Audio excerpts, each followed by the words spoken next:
రేవంత్ రెడ్డి భూ కుంభకోణంలో మీరు భాగస్వాములు అవుతే మీరు కూడా నష్టపోతారు. దయచేసి మీరు పెట్టిన డబ్బులు కూడా నష్టపోతారు. ఇటు పరిశ్రమ పోతుంది, అటు భూమి కూడా పోతుంది. ఎటు కాకుండా మీరు పోతారు. ముందే నేను మిమ్మల్ని అప్రమత్తం చేస్తున్నా అని చెప్పి కూడా తెలియజేస్తూ, ఈ భూ కుంభకోణాన్ని దయచేసి మీడియా కూడా మాకు సహకరించాలి. దీన్ని వెలుగులోకి తీసుకొచ్చేది మా కార్మిక సంఘాల నాయకులతో కూడా నా ప్రార్థన. ఇది నా సొమ్ము కాదు, రేవంత్ రెడ్డి సొమ్ము కాదు, బీఆర్ఎస్ సొత్తు కాదు, కాంగ్రెస్ సొత్తు కాదు. ఇది ప్రజల ఆస్తి, ప్రజల సొమ్ము. మీకు ఇళ్లు కట్టడానికి, మీ పిల్లలకి స్కూళ్లు కట్టడానికి, మీ కుటుంబాల కోసం పార్కులు కట్టడానికి, లేదా ప్రజల అవసరాలకు వినియోగించే హాస్పిటల్ కట్టడానికి, వాటికి వినియోగించాల్సిన స్థలాన్ని ప్రైవేట్ వ్యక్తులకు దారాదత్తం చేస్తుంటే చూస్తా ఊరుకోవడం అనేది భవిష్యత్ తరాలు కూడా క్షమించరాని నేరం అవుతుంది.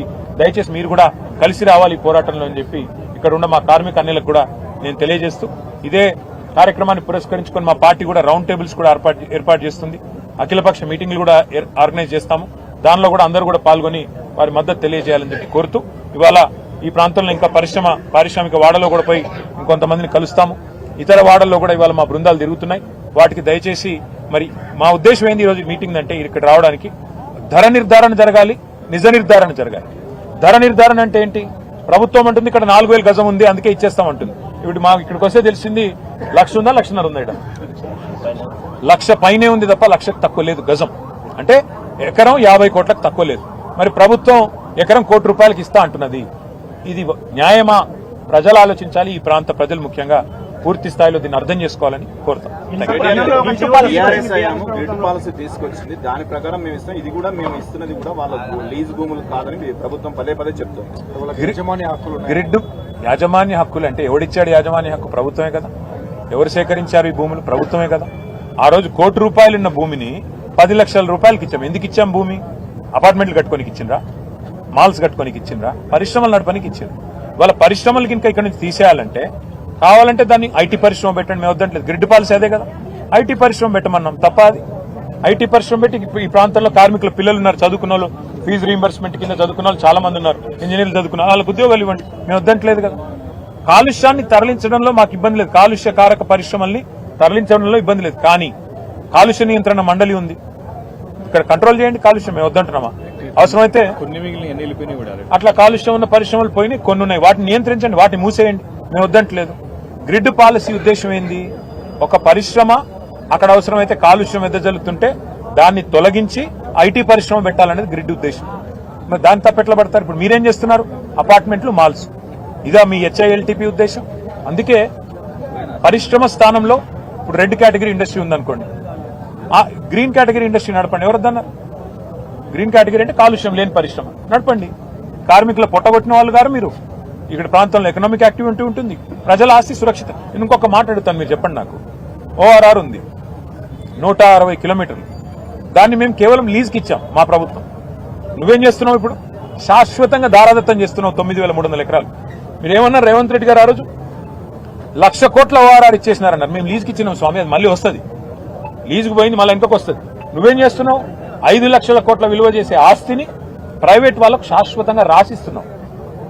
ఇప్పుడు మరి ఆ రోజు 1,00,000 కోట్ల ORR అని మాట్లాడి అది లీజుకి ఇస్తేనే గగ్గోలు పెట్టిన రేవంత్ రెడ్డి ఇలా 5 లక్షల కోట్ల భూములని ఎవడబ్బ సొమ్మని శాశ్వతంగా రాసిస్తున్నాడు. ఎవడి ప్రయోజనాల కోసం రాసిస్తున్నాడు? కార్మికుల ప్రయోజనాలకా, పేదవాళ్ల ప్రయోజనాలకా, హైదరాబాద్ నగర ప్రజల ప్రయోజనాలకా? నేను మళ్ళీ చెప్తున్నా, నిర్ద్వందంగా చెప్తున్నా, గుర్తుపెట్టుకోండి. మేం డిమాండ్ చేసేది ఈ ప్రభుత్వాన్ని 9,300 ఎకరాల్లో ఇందిరమ్మ ఇండ్లు కట్టండి, 9,300 ఎకరాల్లో పార్కులు కట్టండి, యంగ్ ఇండియా స్కూల్స్ అన్నారు కదా, ఒక్కొక్కటి 25 ఎకరాల్లో అంతర్జాతీయ ప్రమాణాలతో అవి కట్టండి. కాలనీ ప్రజలకు కూడా ఉపయోగపడే విధంగా, బస్తీ ప్రజలకు కూడా ఉపయోగపడే విధంగా, పిల్లల కోసం పచ్చదానాన్ని మరి కనిపించే విధంగా పార్కులు కట్టండి, హాస్టల్స్ కట్టండి, స్పోర్ట్స్ స్కూల్స్ కట్టండి, స్పోర్ట్స్ స్టేడియంలు కట్టండి. వీటికి మేము వ్యతిరేకం కాదు కదా. వాళ్ళు హైదరాబాద్ లో లక్షల మంది ప్రజలు మీ ప్రజాపాలన పేరిట దరఖాస్తులు పెట్టుకోమంటే లక్షల మంది ప్రజలు డబుల్ బెడ్రూమ్ ఇళ్ల కోసం, ఇందిరమ్మ ఇళ్ల కోసం దరఖాస్తు పెట్టుకున్నారు. 2 ఏళ్లలో మీరు ఒక ఇల్లు కట్టలేదు. కట్టండి. ఇక్కడ ఈ జాగాలు తీసుకొని కావాలంటే ఏదైతే ఫ్రీ జాగా ఉందో తీసుకొని కట్టి అదే కార్మికులకు ఇవ్వండి, మేము వద్దంటలేదు కదా.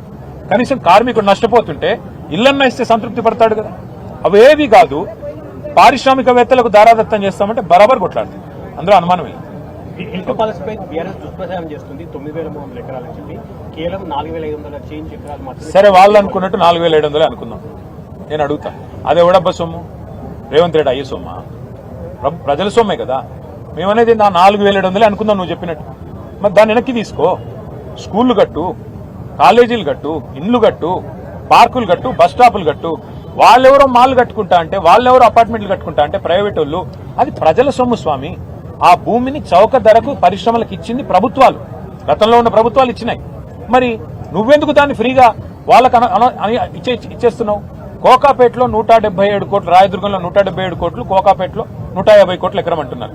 మరి షాపూర్లో ₹1 కోటి ఎకరం ఎట్లుంటుంది నువ్వు చెప్పు నాకు. తమ్ముడు నువ్వు చెప్పు. నీకు 4000 రూపాయలు గజం ఇస్తే నువ్వు ఇక్కడ కొనుక్కోవా ప్రభుత్వం? నువ్వు కూడా కొనుక్కుంటావు కదా. నేను అనేది అదే. నీకు 4000 రూపాయలు గజం నీకు ఇవ్వరంట, ఆయనకి ఇవ్వరంట. పారిశ్రమాలు నడిపే పారిశ్రామికవేత్తలకు మాత్రం 4000 రూపాయలు గజం ఇస్తారంట. ఇది ఎక్కడ న్యాయం? ఇప్పుడు నువ్వు అపార్ట్మెంట్ కడతానంటే, ఇల్లు కట్టుకుంటాను, నాకు సార్ ఇల్లు లేదంటే ఒక 50 గజాల స్థలం ఇవ్వమంటే ప్రభుత్వం స్థలం ఇస్తుందా? ఇయ్యదు. ఇంకా హైడ్రా వచ్చి కూలగొడుతుంది. మేము అనేది అది. పేదవాడినేమో గుడిసెలకు వెళ్ళి తీసి అవతల పాడిస్తున్నావు హైడ్రా పేరిట. పెద్దవాళ్లకు మాత్రం 9300 ఎకరాలు కట్టబెడుతున్నావు. ఇది ఎక్కడ నీతి? ఎవరి కోసం చేస్తున్నావు?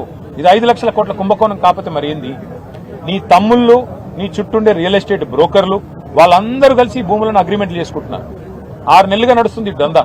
ఇలా పాలసీ బయటకు వచ్చింది. ప్రభుత్వం గింగిరాలు పడుతుంది. ఇప్పుడు పాలసీ ఎట్లొచ్చింది బయటికి ఎట్లొచ్చింది? నీ దోపిడీ ఆపనికి ఎవడో తెలంగాణ బిడ్డ, నిజాయితీ గల్లోడు, గుండె ధైర్యం ఉన్నాడు బయటికి చెప్పిండు. తప్పే ఉందా అలా? అంటే నువ్వు దోపిడీ చేస్తుంటే అడ్డుకుంటే నీకు నొచ్చినది చెప్పు. అసలు ఎందుకు దోపిడీ చేస్తున్నావు దాని మీద చెప్పు. అసెంబ్లీ పెట్టు, లేదా అఖిలపక్షం పెట్టు, మాట్లాడతాం మేము కూడా వచ్చి. మేము దోపిడీని బయట పెడితే నిన్ను దోపిడీని ఆపినందుకు నీకు బాధ అవుతున్నది. నేను స్పష్టంగా సూటిగా ప్రశ్నలు అడుగుతుంటే దానికి సమాధానం లేదు ప్రభుత్వం దగ్గర.